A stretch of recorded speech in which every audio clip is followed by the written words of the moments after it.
healthcare worker that worked in the clinic. So I was good friends with them, and I had given them some stuff. I gave them I gave them one of my prize buckets. They're the gamma seal, the screw-on lids, and everybody in the village wanted my buckets really bad. And of course, I'm an American. I don't want to get rid of anything. Yeah. But I ended up trading her one of my buckets for that mosquito net, which was good because I had of course, I'm high tech. I'm an American. We got to have a gadget for everything. So I took the the really fancy hammock and all that stuff. Well, the local hammocks are much more comfortable, much cooler, and the mosquito nets are much easier to get in and out of. You don't have to zip it up and zip it down and all that. And I'd actually taken two with me, and I had given one to the boat captain that took us out on the fishing trip. And he was happy about that. So I made lots of friends because I gave lots of stuff away. But I had taken plenty of stuff. I took lots of fishing gear to give away, sewing needles. I actually bought lots of sewing needles specifically made to sew sailboat sails, because I knew they would last. I knew that would be something that was that had value for them. And I gave a lot of that stuff away, and files and all kinds of stuff. But you can see how they pack it. And sometimes they actually used one of those boats to take a grand piano all the way to the village. Actually, not where the village is now. I can't remember what year it was, but the village they were at was downhill from that, and it flooded, and it actually ruined their piano. Unfortunately, I was really looking forward to seeing their grand piano. Holistic ministry.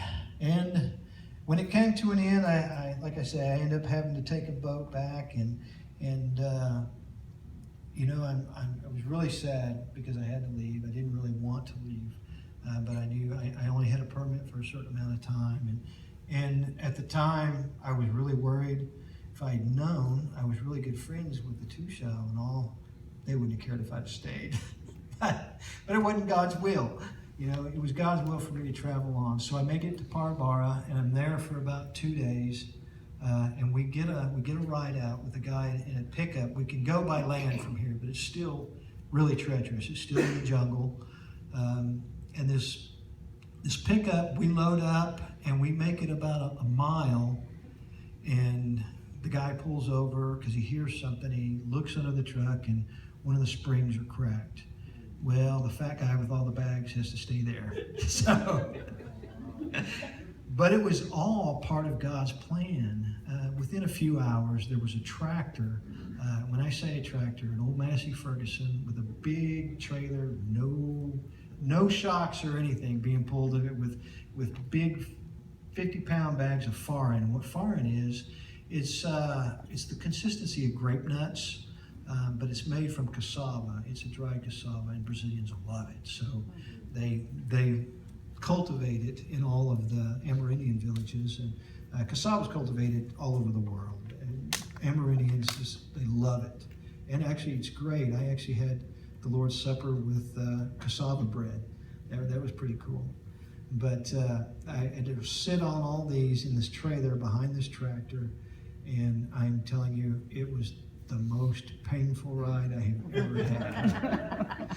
I'm not a young man anymore, and all my gear and everything, I'm sitting on the back, and it takes, well, the tractor's only going about 50 miles. It's going to Ice Shelton, and then I'm worried because I've heard horror stories about people charging, hundreds of dollars to get out from there all the way back to Lethem.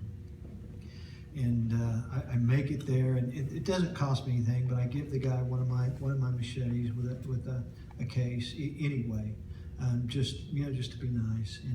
And he says, well, you can go up here, you can hang your hammock there, and they won't charge you anything until you can find a ride out. Well, first of all, we got to a creek, and it was too high to cross that night, and so a villager about a half a mile away came and got us, and there was a whole bunch of us, and this little bitty hut, and I mean really small, by about 15 by 15. And they put every one of us, let us all hang our hammocks in there with our mosquito nets and everything, and they were really nice. But the next morning, the tractor driver got up and he went and checked the creek, and we got across, and we made it into Ice Shelton within a few hours. And once there, I set up camp again, set up my hammocks, and I'm asking around for a ride, and somebody tells me, that there's a government group here, and you might be able to get a ride from them, and they won't charge you anything. And so I go and I check, and there's a young lady named Althea, and I know I've had that Sunday school class pray for her at one time because there was some problems with the government, and she was being accused of some things, but she ended up saying, yes, you can ride with me. And I told her what I was there for while I was in Guyana, and she says, me and my parents and some other people, we've been praying that God would send us someone to teach us doctrine.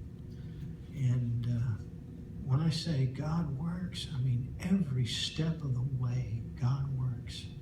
Had I been in that truck, I would have gone all the way to Lethem and I wouldn't have met him. God does everything for a purpose if we let him, if we allow him to take control of our lives and we follow him. He directs every step of our journey. And that's what and when I talk about a holistic ministry, what I'm getting into, this is where when I went back to Lethem, I started, I've developed a really good discipleship training course. With my first class, it was about 6 weeks. They let me know it should have been about twice that. So, and y'all are probably getting to that now because I'm really getting long-winded. So, but when I teach, I love God's Word. I love to teach God's Word. And I got to actually see them implement the things that I've taught and start seeing their prayers being answered. It was fantastic. And this is actually one of the people I got to see baptized. I think this is the young lady here. This is a young lady from the Assembly of God Church. And go ahead. And this is Brother Charles. In the top right hand, the man in the yellow shirt, that's Brother Charles. He's the one that's in charge of the Christian Brethren Church.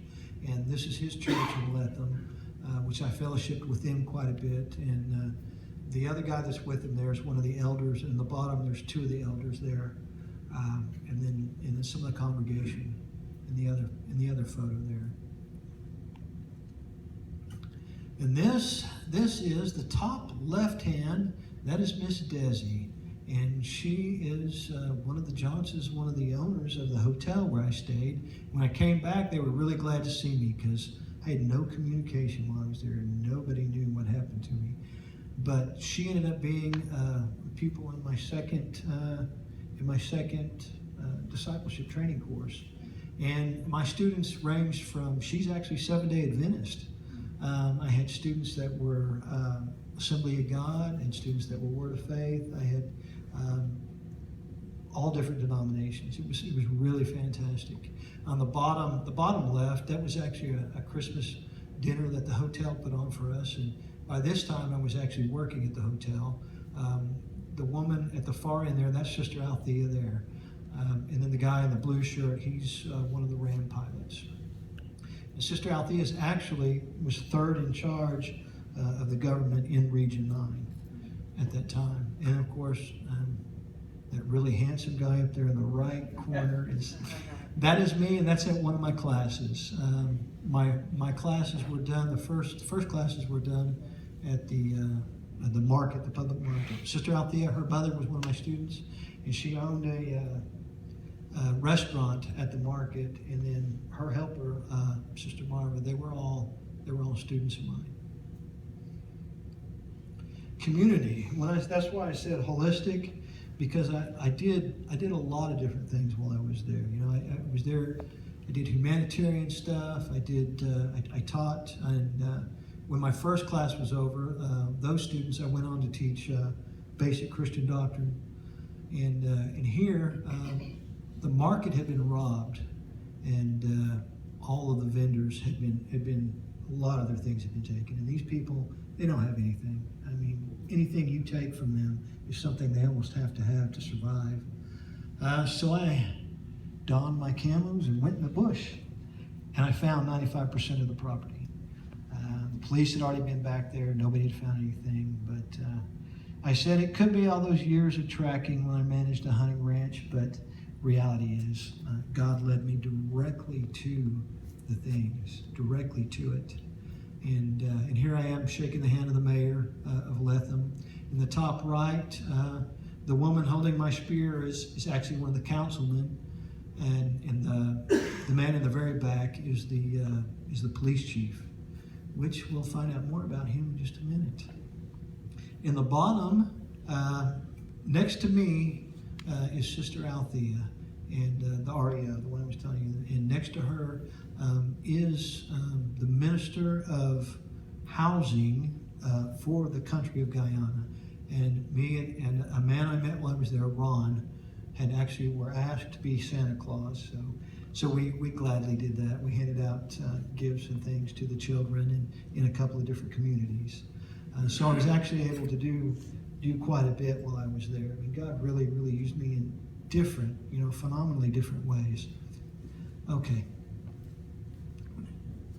And this is Ron, and Ron's kind of, he looks a lot like me. But it's interesting how he ended up showing up and ended up having tattoos like me and bald like me and wore a kilt like me. He didn't bring his kilt with him, but he showed me pictures of him wearing a kilt, and he was in the process of getting one sent down to him. But because of that, he was really open to me, and he really bonded with me. And Ron's was basically didn't believe in God at all. He didn't believe, really didn't believe in Jesus, didn't believe in any of that. He was very educated. He at one time had been a teacher. He was very liberal. When I say liberal, he was a liberal's liberal. And no offense to any liberals from in here. But, he was very adamant about not believing. But we would get into very deep discussions, and he would make me so mad. But I would remain calm, and that's because Tony and I used to get really, really mad at each other. But we learned how to communicate in a calmer way. Thank God, because all that was practiced for this time. And there was a couple of times that he came up to me and he said, you've almost got me convinced. And by this time, in order to support myself, I'm working there. God gave me a job at the hotel. Eventually, I didn't have to pay for my room and board. By the end, my meals were paid for. I was making a stipend of about $250 a month, which took care of me. And I was talking about Sister Jennifer before, Sister Althea's mother with the restaurant. They insisted every day that I come and eat lunch. God took care of everything. It was just so phenomenal how God works when you step out of faith and you do what He calls you to do. And actually, the guy next to Ron is Chi, and he's somebody that I keep in my prayers as well. He's with the Peace Corps, but a wonderful person. Unfortunately, he's in Jehovah's Witnesses, but I keep praying that ends. So, next. And this, we're coming down to the end here, so those of you getting tired. This is from a post I made on Facebook. I have a ministry page here. I know some of you have followed it while I was gone. I have to let you know that when the Word says God works in mysterious ways, and that His ways are not as our ways, we seldom truly grasp the reality of these truths. And over in this trip, God did that. He showed me over and over. At the end, there was a knock on my door, and there was the police chief with several other people. I had let my visa expire. I had extended it once before, and I had gone to try to do it again, And the first time they allowed me to go across into Brazil and stamp back in, but it was during the Olympics, and they had done away with the visa at that time.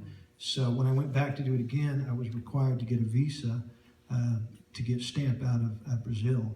And of course, I didn't have a visa. They still had to get pictures with Papa Noel, Santa Claus. So, and they let me go and have dinner in town. You know, they said, hey, go spend the day, but we can't stamp you. So when I came back, I told them, you know, what was going on. And I was in the process of working on setting up a tourist business or something, just as a way to get to extend my visa. And I hadn't done that, but you know, there was a knock on the door. I opened the door, and they said, well, we have to do this, you know, pack your things. And they went and they got Ron as well. So we go to the police station, and they're polite, they're really good. I knew all these people, and they knew the things that I had done for the community. So they were really kind to us, and they put us on a bus and sent us to Georgetown. And of course, this is Friday, so by the time we get to Georgetown, well, it's Friday afternoon, so we can't see the magistrate until Monday morning. So they process us, and he had come into the country illegally. He didn't even have a visa. So we end up in jail, and I know a lot of people have heard about this jail. This is a concrete floor. There are no chairs, no beds, no nothing. There's about 5 of us to a cell. There's literally maggots crawling on the floor. There are 3 toilets, and they are full feces several inches above the seat. These are the conditions of this. And, you know, it doesn't bother me. You know, I've got this calm because I know I'm where I'm supposed to be. And through this all, Ron is with me this whole time. And he sees that I'm calm. And he sees that I'm praying for other inmates. You know, there's an inmate in there with sores all over his body from when he got picked up. And I'm praying that God doesn't allow him to get an infection because of the conditions. But he sees all this stuff. And then Monday we go see the magistrate. And we have to pay a fine. It's $30,000. 150 US.